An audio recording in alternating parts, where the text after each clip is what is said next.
Doing my EE on Picture of Dorian Gray by Oscar Wilde, and this is kind of to keep me straight. So I'm using Nicholas Frankel's 2011 version, which is actually supposed to be the 1890 version that Wilde originally sent to Lippincott's monthly magazine.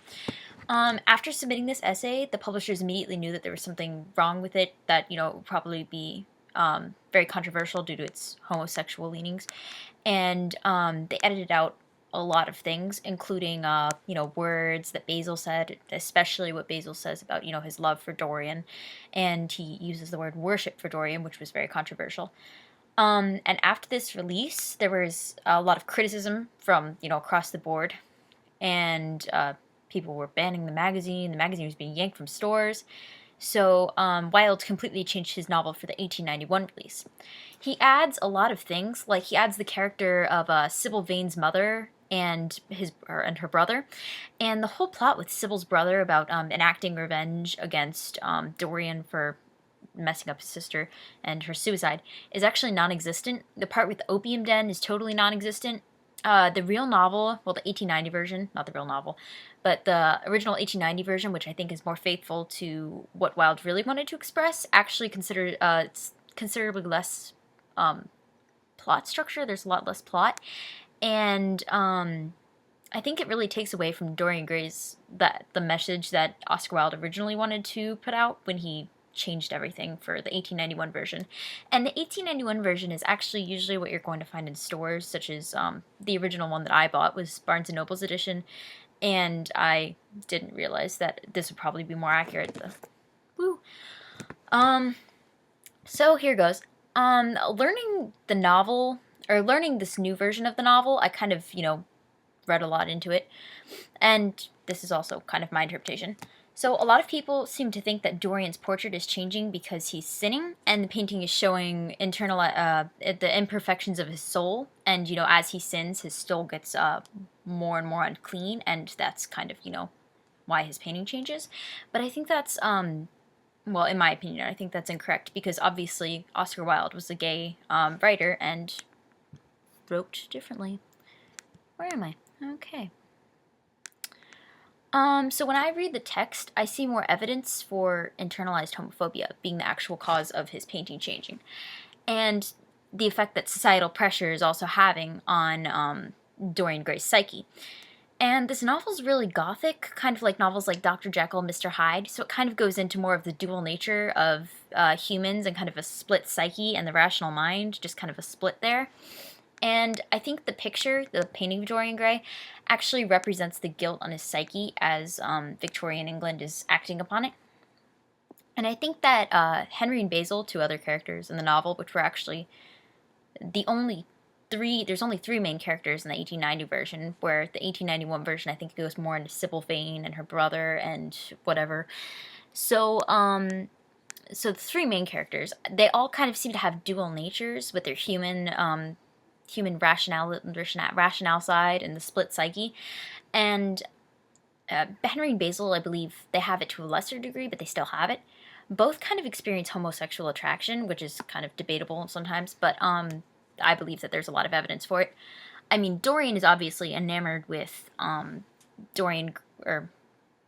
is enamored with Dorian Gray. He kind of, obviously compares him to a lot of Greek figures that, are gay icons or attractive Greek heroes during the earlier chapters when he's talking to Henry alone, and he also, is devoted to him, and he says that he's changed his entire art and everything's devoted to him.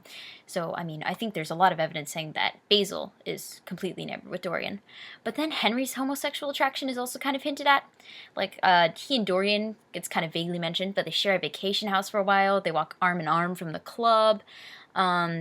He and his wife don't really have a loving marriage, and they kind of had this agreement where they don't talk about each other's sleepover friends.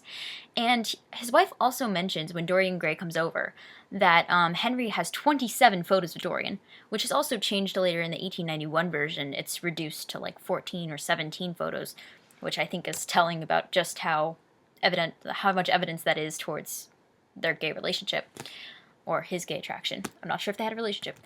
But both are more kind of open, like both, all three of the characters are more open in this kind of queer-friendly space that Wilde creates in his novel, which I think is kind of like, today's safe space where gay people feel comfortable to talk about their own attractions and stuff rather than, like a society that doesn't necessarily agree. And I'm scrolling. So I think that we, the readers, get to see into their souls kind of more and into their actual personal feelings rather than the sides that they show to society.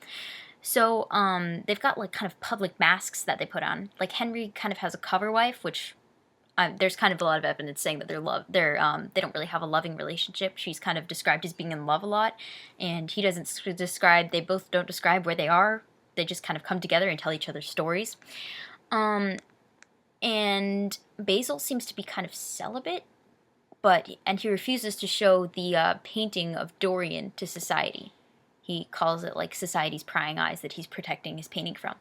So in a way, the readers kind of get to see how the society's negative view of homosexuality and the Victorian views of sexuality kind of affect the characters. Because of the viewpoint of the novel, though, I feel like readers are more led to believe that Dorian is sinning because they read Dorian's words. Because when you're alone with Dorian in the portrait, you're not seeing like an omniscient sort of view. You're seeing through Dorian's eyes. So Dorian himself is using this language to describe his own actions, and he's describing it as sin because he feels guilty and he feels shame when he sees the portrait and sees the marks of his shame. So I think that Dorian is actually using that language because of societal pressures, and Wilde makes Dorian think those things to kind of show us the effect of his internalized homophobia on his thoughts. And when you look into this novel, you've got to like take into account the fact that, obviously Wilde is, in the modern sense, kind of a gay man. Well, obviously he was married to a wife, but we kind of expect him to be like Henry in that respect. He actually does say that he thinks that the public sees more of Henry's side of him. He thinks he's more like Basil, but he wants to be Dorian Gray in other ages, perhaps. And I think that means, he kind of feels like he's like Basil, where he's got this pure idea of love, and he doesn't really show his full side of his love to society. But he's like Henry in respect to the public, where he's kind of more cynical about the government. Also, you'll read when you're reading about Henry, and he does have a marriage, which kind of covers up his gayness. But he wants to be like Dorian in other ages, because in other ages, Dorian is the most out character. And I think in other ages, Dorian wouldn't have the shame that you see when he goes to look at his portrait. So I think that's what that quote means. But also, when Wilde is in court for this book, they ask him his opinion, which is kind of unrelated to the novel. Well, he's not in court for the book. He's in court for his sodomizing behavior. But they ask him his opinion on Lord Alfred Douglas's poem Two Loves, and in there is that famous line, "The love that dare not speak its name," which is actually, same-sex romantic love. And he defends it, and he calls it pure and perfect, misunderstood by society, and the noblest form of affection. So I think to interpret this book as a condemnation of homosexuality is actually kind of wrong, and I think it's more likely that it's a book about gay guilt brought on by a very conservative Victorian society. And also, I love this book, and I feel like it's a lot more revealing. You guys should Google it, or, the Lippincott edition. You can see that I love it, and I took it into the bath, and I drink coffee with it, and that's how Americans show our love. We have coffee stains in our books.